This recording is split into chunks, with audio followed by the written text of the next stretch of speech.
Doon na sa diay ni batasan si Jesus nga kung mangayo ta og timaan nga siya Dios, iya tang biyaan. Kamo di ba mo mangayog timaan sa Ginoo? Kana bang sign ba? Ngayo mo dili. Na gibiyaan na mo sa Ginoo. Ay gyud pangayog sign. Di kauyon ana sa Kristo. Ang pangayoon nato sa Ginoo wisdom. Unsa man ang wisdom nga makamaotang mubasa sa panahon, sa timailhan sa panahon.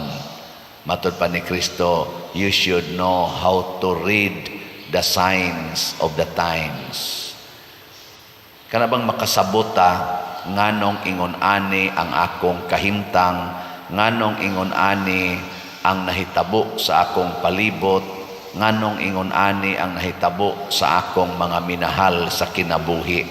Wisdom ang atong gikinahanglan, dili sign. Kay ang sign manggod murabag atong pamatud-an nga ang Ginoo nahibalo og present siya sa atong kinabuhi. Doon na bagoy panahon nga ang Ginoo absent sa atong kinabuhi, naabawa. Wala oy, matud pang Kristo ang Ginoo uban kanato kanunay, kay kun mawa ang Ginoo matud pas mga philosophers o mga theologians, mawa lang kuno ang Ginoo bisag 3 seconds lang nga muundang ang Ginoo sa iyang presence nato, bisag 3 seconds hurot na tagkamatay. Oh. Mawa ang hangin, di na mo pitik ang imong kaning kasing-kasing, kay kaning tanang movements gikan man is Ginoo. Og ang kinabuhi mao gyud ang Ginoo. Niyag mohonong ng kinabuhi bisag 3 lang ka segundo ang tanang planeta di na mo lihok, ang tibuok universo mohonong ang tanan, wa nay movement. Ang adlaw di na musiga, wa nay hangin, wa nay circulation sa imong blood, hunong gyud tanan 3 seconds hurot-hurot tagkamatay. No? Okay. Lingi ay mong tupad. Yung nahibalo ka nga present ang Ginoo ron diha nimo. Yung nahibaw ka nga ang Ginoo present kadtong pagpangutang nimo. Ana. Ang Ginoo present kadtong pagpanglibak nimo sa imong silingan. Hibaw ka na. Ang Ginoo present kadtong mga uyab mo nga nagtinukhangay mo didto sa kasagingan. Present ang Ginoo ato. Hibaw ba ka nga ang Ginoo present kadtong sige kag sugal dito sa tungits o sa manok o sa uban pa. Ang Ginoo present nga ikaw asawa nagtext-text kag laing laki. Hibaw ka na. Hibaw ba ang pari sa iyang pag-text sa madre nga nakahibaw ang Ginoo ato? Ha? Nahibaw? Nakadtong ni adto kas parlor nya imong gipakuluran imong buhok present sa dang Ginoo dito. Sa imong pagkiskis sa kilay giihap sa Ginoo pila ka bukilay ang nangahog, hibaw ka na. Ha? God is very intimately present in us. Nga hastagan ikuno ang naasod sa atong kasing-kasing og hunahuna nahibaw-an na niya bisag wap-an nato gisulti. Nya nganong magduda pamanta, nganong mangayo pamantag sign. Mo na diri sa atong unang pagbasa niingon diri ang sulti ni isa toy ni kisa toy gasuat ato. Kinsay gasuat sa unang pagbasa. Ha? Kinsa to? Wasat kay baong panay. Kinsa? Ha?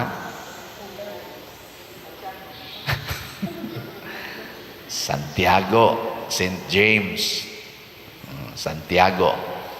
Nya, kung siyang gisuwat, ningon siya dire, mga igsoon, isipa nga bulahan kamo, kung ang tanang matang sa pagsulay mo abot kaninyo, kay nasayod kamo nga ang inyong pagtuo, gisulay lamang aron kamo mahimong mainantuson. Ang Ginoo di ay malipay kaayo kung kamautang mo antos sa pag-practice sa atong gituuhan. Kung nituo ta nga ang sulti sa Ginoo, ang pulong sa Ginoo, maogyod ang kinabuhi o kamatuoran, antuso nato ang pagbansay ni ana kay makalipay nas Ginoo. Sama anang giingos Ginoo, higugmaa imong kaaway, nituo ba ka nga tinuod na o sayop? Unsa man na, tinuod o sayop? Niya mo antos ba ka sa paghigugma sa imong kaaway o kanang mga palaaway? Mo antos ka dili. Labi na gyud sigihan kaniyag daog-daog. Dili lang daog-daogon ka pinaagig pulong, kulatahon pagyud ka. Mutuo ba ka nga kuyog nimo ang Ginoo samtang gikulata ka? Ha? Hoy. Niya gikiha pagyud ka, ikapay giilugan sa imong kabtangan, ikapay gikiha.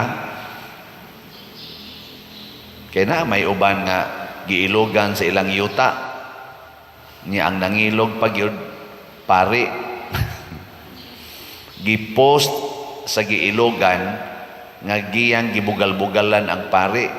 Maunay pari, maunay mo wali, unsa kay winalihan nimo? Yawa-yawa. Pagkabasas pari, gikiha og cyber libel ang nagpost, na priso pagyud ang nagpost tungod sa cyber libel nga iyang gipost. Siya pay giilugas yuta, siya pay ni-react, siya pagyud gipaprisos pari. Ana, pari pagyud.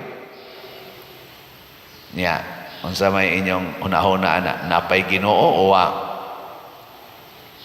Ug kamoy maigo ana ba? Naay Ginoo wa? Mo na giingon ni Santiago, isipa nga kining tanang pagsulay ug pagantos mao ni gustos Ginoo. Ngano man kay dinhis kalibutan ang timaan sa Ginoo nga niya na sa kalibutan mao ang pagantos. Mo na ang atong cross, pagantos. Kinsa tong nangitag kahayahay, kinsa tong naglikay sa pagantos kontra sa Ginoo. Gi. Lingi ana sa imong tupad. Ing na makig-amigo kas Ginoo. Timan iha, kontra sa Ginoo kadtong maglikay sa pagantos, kadtong mahadlok sa pagantos, masuko sa nagpaantos niya kontra nas Ginoo. Kaysa pag-abot ni Kristo diri nga mao ang Ginoo nga nagpakatao, giantos niya ang tanan, wa siya masuko sa nagpaantos niya. Nya iniingon siya nato, sunod mo nako. Follow me. Mo nang niingon siya, kung tamparoson inyong pikas aping, patamparos lang pikas. Kung naay mo kawat sa inyong butang, ayaw na lagbawia. Kung dunay mo bugal-bugal ninyo, basli og panalangin. Di ba? Di yun masuko. Nya kung ang imong bana gikabit sa inyong silingan, nya gibugal-bugalan pag yung kas iyang kabit, masuko kas kabit o dili? Hoy, tubag. Kung lig-o ng imong pagtuo mo, ingon dayon ka, natuman na gyud ang sugo sa Ginoo. Ako ning padayonon kay mao ni ang katumanan sa pulong sa Ginoo, ug mituo ko nga ang Ginoo kuyog nako nining maong kasakit. Thank you Lord nga imo kong gipaambit sa imong kasakit. Mo na nang niingon diri si Santiago, apan pangayua siya uban ang pagtuo sa wala gayoy pagduha-duha, kay ang nagduha-duha sama sa balod nga mununot lag-asa ilabay sa hangin. Ang gikinahanglan maogyod ang pagtuo nga walay pagduha-duha aron kahibaw ta unsa gyoy tinuod nga pagkinabuhi subay ni Kristo. Karon bitaw hinay ang halin sa atong slots. Ako ra maning gituuhan gyud nga doon panahon nga hinay ang halin. Ana no? Yan na sa panahon abunda ang halin, pero kahibaw yung Ginoo unsa ka kinahanglanon karon sa atong halin unta sa slots para sa kumbinto, kay paspas na ang trabaho, daghang bayronon o dako sad ang atong mga bayronon. Sa magamay pagyud ang halin. Nang di lang sa kumo report niyo karon kay ato sa padaghan-daghanon. Bitaw dili pa man nato makwenta ang online na mga kaning padala. Basig mga Merkulis na lang tapuhon ang atong pagkwintada. Apil na sa atong HGN katong final accounting sa atong halin atong special slot nga Healing Joy of Santo Niño.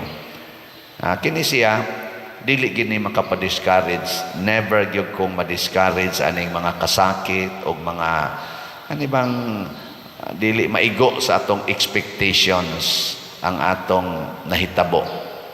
Nganuman kay ang Ginoo present kanunay. Present gani ang Ginoo diha sa akong pagkamakasasala. Kahibaw ko nga ang akong sala gimonitor sa Ginoo. Di na kinahanglan nga magpakaaron ingnon pa ko nga buutan ko. Katapusang lingi sa imong tupad. Ing na kahibaw ang Ginoo sa imong sala. Pahinomdomi siya ba na basig atuo ka nga wa siya kahibaw ang Ginoo. Mo na unsa ra may atong isulti, din alang ta mangayog sign. Unsa may kasagaran gid atong isulti nga mao si atong perming isulti panahos misa, mag-una gina siya. Kaluy ako Ginoo ug mabuhi ako. Mo na itubag nato sa Salmo. Kaluy ako Ginoo ug mabuhi ako. Kay kung mawa na ning imong kaluoy sa tanan nimong nakita diri nako sa akong kadautan, sa akong pagkabadlungon, sa akong pagkagahig, magsigi kog saad nimo nga Lord, din ako ni buhaton, pero magsigi ra sa kong ingon, last na lang gid ni Lord. No? Din agyog ko masuko, nya ini kasuko na nako, Lord, pasaylo ako kada na lang adlaw mula na akong gisulti, libkas dahil akong babas kasuko, din agyog ko manglibak, Lord. Alang yapoy libak. Din adyo ko mutanaw aning porn. Na inighuman ako sulti, mutanaw na lang sa noon yapon. Pasaylo ako, Lord, kaluy iko. Nya mutuo ta nga ang pagpaubos o pagpangayog kaluoy maoy timaan nga kita nahiusas Ginoo.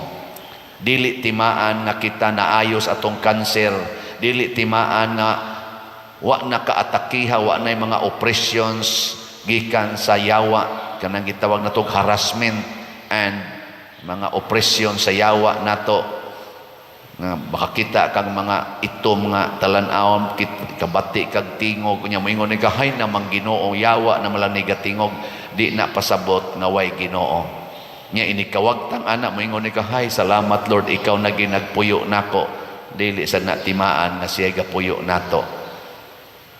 Di na kinahanglan nga naapabatay kasakit, do na pabatay healing, naapabatay deliverance, di na kinahanglan. Unsa may kinahanglan? Tuo nga bisan pa sa pinakalisod o pinakasakit natong sitwasyon o pinakadimalas natong kahimtang, ang Ginoo is always present. No? Mamog na discourage. Kaya di pa present ang Ginoo katong ni aksyon na may kahog sa pangpang. Dito kapugong ang tuod tuod nga laya, mubo pagyugayo, makapugong anang inuba nga gisakyan og kaning 8 ka buok nya gabitay ng dong adto pa dong sa bakilid.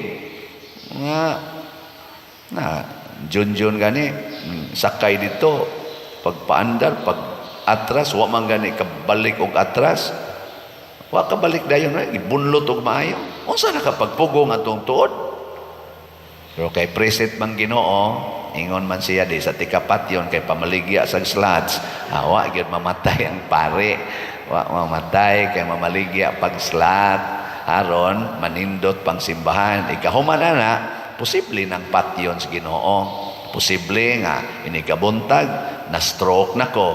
Inigtok-tok ninyo dito sa kwarto, kaya wak ko manaog, magsige na ko, gingon, hiwi ng baba. And then, si Pater, hala, na-stroke. Nya, di malas din na. Dili, mo anak radyo ko, unsa pang kamutan ako ang makalihok, mo karibang pikas, kari na, nabitay na, anaon pagin anak ko, managbaligya ang slat. Na, okay na. Bulahan mong namalit, ang di mo palit, yan, naabutan mo sa pagka-stroke na ko, din ako kabaligya, ana, posible na mo inoong. Uwahin na ang tanan. Sige, nindog na ta.